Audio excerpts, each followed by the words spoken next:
લક્ષ્ય ન્યૂઝ, એક નજર, એક લક્ષ્ય. ઉપલેટા દૂધ ઉત્પાદક સહકારી મંડળી દ્વારા ગ્રાહકોને વિનામૂલ્યે રોપા વિતરણ કરવામાં આવ્યા.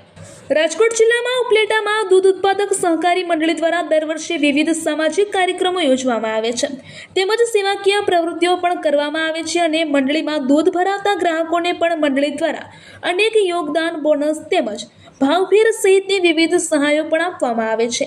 ત્યારે હાલ ઘણા વર્ષોથી વાતાવરણના ફેરફાર અને વૃક્ષોની ઘટને ધ્યાનમાં લઈ દૂધ ઉત્પાદક સહકારી મંડળી દ્વારા વન વિભાગ નર્સરી પરથી ખરીદી કરી તમામ ગ્રાહકોને વિનામૂલ્યે વૃક્ષોની રોપાનું વિતરણ કરવામાં આવ્યું હતું, જેમાં 1500થી વધુ વિવિધ પ્રકારના રોપા જેમાં બાદામ, આમળા, લીંબોળી, રાવણા, આંબલી, કરજ સહિત 20 પ્રકારના રોપાનું ખેડૂતો અને પશુપાલકો તેમજ સોસાયટીના રહેવાસીઓને વિનામૂલ્યે વિતરણ કરવામાં આવ્યું હતું. રિપોર્ટર અર્શીભાઈ આહિર, ઉપલેટા. મારું નામ દયાભાઈ ગજેરા, શ્રી ઉપલેટા દૂધ ઉત્પાદક સહકારી મંડળીનો પ્રમુખ છું. દર વર્ષે ઉપલેટા મંડળી દ્વારા હજારો વૃક્ષોના રોપાઓ અર્પણ કરવામાં આવે છે.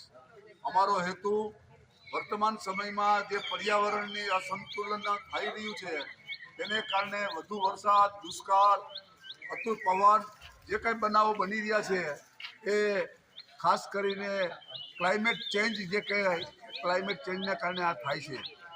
એટલે વધુ વૃક્ષો વાવો, કારણ કે જે જંગલ છે આ છેલ્લા 10 વર્ષની અંદર 6% જેટલા જંગલ ઘટી ગયા છે.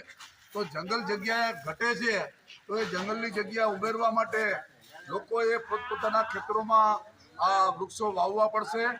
કારણ કે જે રીતે અત્યારે એસીથી માંડીને કારના એસી, મકાનના એસી, ઓફિસના એસી અને જે ખાસ કરીને ગ્રીન હાઉસ થઈ રહ્યા છે એ ગ્રીન હાઉસને કારણે મોટી સંખ્યામાં ગ્રીન હાઉસના કારણે આજે આપણે આ ગરમીનો ભોગ બનીએ છીએ અને ક્લાઇમેટ ચેન્જનો ભોગ બનીએ છીએ.